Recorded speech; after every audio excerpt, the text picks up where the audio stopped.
বিধানসভা নিৰ্বাচনলৈ টঙালি বান্ধিছে বিজেপিয়ে ৰাষ্ট্ৰীয় সাংগঠনিক সাধাৰণ সম্পাদক বিএল সন্তোষৰ উপস্থিতিত বাজপেয়ী ভৱনত অনুষ্ঠিত তিনিখনকৈ গুৰুত্বপূৰ্ণ বৈঠক বিজেপিৰ মুখপাত্ৰ মিডিয়া পেনেলিষ্ট আৰু মিডিয়া সম্পৰ্ক বিভাগৰ বিষয়ববীয়াসকলৰ সৈতে অনুষ্ঠিত হয় প্ৰথমখন বৈঠক ইয়াৰ পিছতে সামাজিক মাধ্যম আৰু আইটি সেলৰ সৈতে বিশেষ বৈঠক অনুষ্ঠিত হয় বাজপেয়ী ভৱনত ভৱন নিৰ্মাণ সমিতিৰ সৈতে বৈঠকত মিলিত হ'ব বিএল সন্তোষ আজি পুৱাৰ পৰা দিনজোৰাকৈ অনুষ্ঠিত হ'ব সাংগঠনিক বৈঠক আকৌ এবাৰ বিজেপি চৰকাৰ আকৌ এবাৰ মোদী চৰকাৰ স্লোগানেৰে আগবাঢ়িব বিজেপি বুথ বিজয় আশীৰ্বাদ যাত্ৰা কাৰ্যসূচীৰ আয়োজন কৰিব বিজেপিয়ে জনতাক কি দিলে জনতাই বিজেপিৰ পৰা কি বিচাৰে সন্দৰ্ভত কথা পাতিব বিজেপিয়ে আজি কোৰ কমিটিৰ বৈঠক অনুষ্ঠিত হ'ব বাজপেয়ী ভৱনত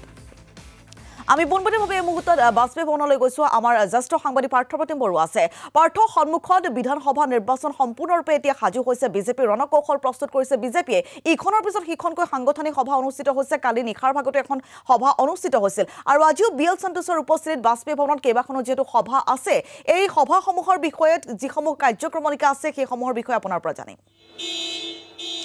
নিশ্চিতভাৱে ইমাকি চাওক যে 2026লৈ বিজেপি সম্পূৰ্ণৰূপে সাজু হৈছে সেই কথা ইতিমধ্যে কালিৰ যিখন বৈঠক বা আজিৰ দিনৰ ভাগত যিখন বৈঠক অনুষ্ঠিত হ'ব সেই বৈঠকৰ পৰা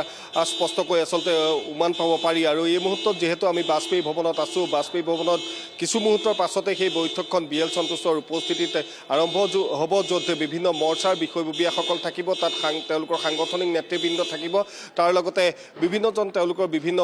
বিভাগৰ যিসকল বিষয়ববীয়া আছে সেই বিষয়ববীয়াসকল থাকিব গতিকে 2026ক লৈ তেওঁলোকৰ ৰণনীতি কেনেধৰণৰ হ'ব 2026লৈ তেওঁলোকে জনতাৰ ওচৰলৈ কি লৈ যাব জনতাক কি কাম কাজৰ খতিয়ান দিব ইত্যাদি গোটেই বিষয়সমূহ লৈ পেলাই এই বৈঠকখন অনুষ্ঠিত হ'ব কাৰণ বিজেপিয়ে কোনো ধৰণৰ সুৰুঙা এৰি দিব নিবিচাৰে আপুনি যদি চাই যে বাজপেয়ী ভৱনত প্ৰত্যেক দিনাই এখনৰ পাছত এখনকৈ সভা অনুষ্ঠিত হয় য'ত বিভিন্ন বিভাগৰ বিষয়ববীয়াসকল থাকে তেওঁলোকৰ মৰ্চাৰ বিষয়ববীয়াসকল থাকে আৰু সকলোৰে টাৰ্গেট হৈ পৰে যে কেনেধৰণে দলক আগুৱাই নি পেলাই চৰকাৰ গঠন কৰালৈকে নিৰ্বাচনত অংশগ্ৰহণ কৰাৰ পৰা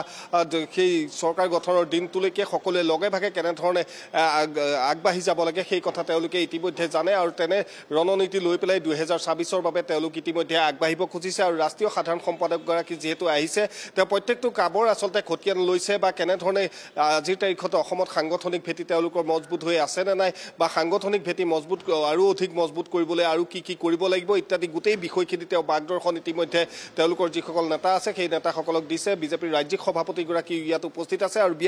বিয়লি ভাগলৈ গুৰুত্বপূৰ্ণ যিখন কৰ্ণধাৰ সমিতিৰ বৈঠক সেই কৰ্ণধাৰ সমিতিৰ বৈঠকো অনুষ্ঠিত হ'ব আৰু সেই বৈঠকতে অন্ততঃ হয়তো 2026ৰ যি ৰোডমেপ সেই ৰোডমেপ হয়তো তৈয়াৰ কৰা হ'ব বা কেনেধৰণৰ কোনবিলাক বিষয় লৈ পেলাই জনতাৰ ওচৰলৈ যাব এই গোটেই বিষয়বিলাক হয়তো ৰূপৰেখা তেওঁলোকে আজিৰ দিনটোতে তৈয়াৰ কৰিব গতিকে 2026লৈ বিজেপি সম্পূৰ্ণৰূপে সাজু হৈছে ইয়াত বিভিন্ন মৰ্চাৰ পৰা আৰম্ভ কৰি প্ৰতিটো সমষ্টিৰ যিসকল প্ৰভাৰী আছে বা সহায়ক আছে বা যিসকল ইনচাৰ্জ আছে তেওঁলোকৰ সৈতেও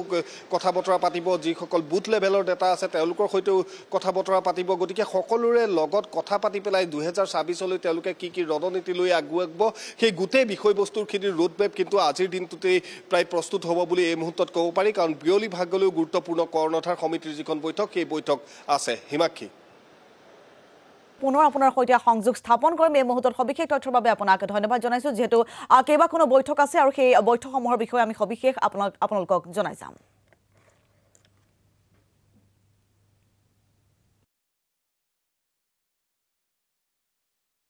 পাৰ্টিয়ে প্ৰস্তুতি আৰম্ভ কৰিছে আৰু এই প্ৰস্তুতি অনুসৰি আমি কেনেকৈ সংগঠন আৰু আমাৰ কাৰ্যকৰ্তাসকলক একত্ৰিতভাৱে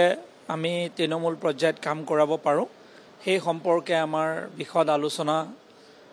কিছু মুহূৰ্তৰ পিছতে আৰম্ভ হ'ব আৰু আমাৰ লক্ষ্য যে সকলোখিনি কাৰ্যকৰ্তাই যাতে দায়িত্বও পায় আৰু প্ৰত্যেকগৰাকী কাৰ্যকৰ্তাই যাতে নিৰ্বাচনত অংশগ্ৰহণ কৰিব পাৰে ভালকৈ নিৰ্বাচনটো আমি সমূহীয়াভাৱে একত্ৰিতভাৱে খুব সুন্দৰভাৱে নিৰ্বাচনত অৱতীৰ্ণ হ'ব পাৰোঁ আৰু অসমৰ ৰাইজৰ যি আশা আকাংক্ষা আছে সেই আশা আকাংক্ষা আমি পূৰণ কৰিব পাৰোঁ সেইবাবে আমি বিশদভাৱে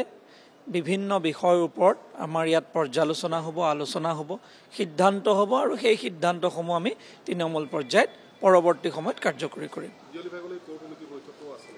কৰ্ণধাৰ সমিতিৰ সভা আছে আমাৰ আৰু আমাৰ সংগঠনৰ বিভিন্ন বিধানসভাসমূহৰ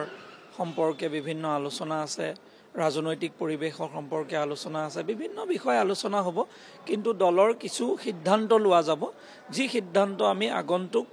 যি কেইটামাহ মাহ আছে সেই মাহৰ বাবে আমি পদক্ষেপ ল'ম আৰু সেই পদক্ষেপ অনুসৰি আমি আমাৰ সংগঠনক শক্তিশালীভাৱে আগবঢ়াই লৈ যাম। আৰু অন্য এটা প্ৰসংগ আছিল অকণমান যে এছআৰক লৈ পেলাই বিভিন্ন ধৰণৰ আচলতে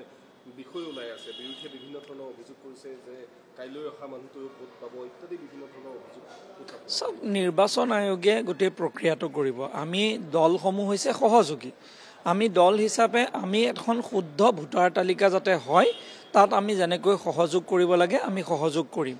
আৰু আমাৰ লক্ষ্য এইটোৱেই যে শুদ্ধ ভোটাৰ তালিকা থাকিব লাগে। আমি একাংশ এনেকুৱা অঞ্চল পাওঁ যিটো অঞ্চলত ভোটিং পাৰ্চেণ্টেজ 99%, 100% হয়।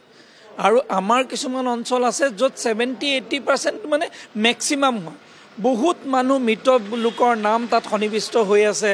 বিবাহিত মহিলাৰ নাম সন্নিৱিষ্ট হৈ আছে, সেই বুথ কেন্দ্ৰত নথকা মানুহৰ নাম তাত সন্নিৱিষ্ট হৈ আছে, বিভিন্ন বিসংগতি থাকে। আৰু একাংশ অঞ্চল আমি দেখা পাওঁ যিসমূহ ৰিম'ট অঞ্চল, কিন্তু তাত 100% আকৌ তাত ভোটিং পাৰ্চেণ্টেজ হয়।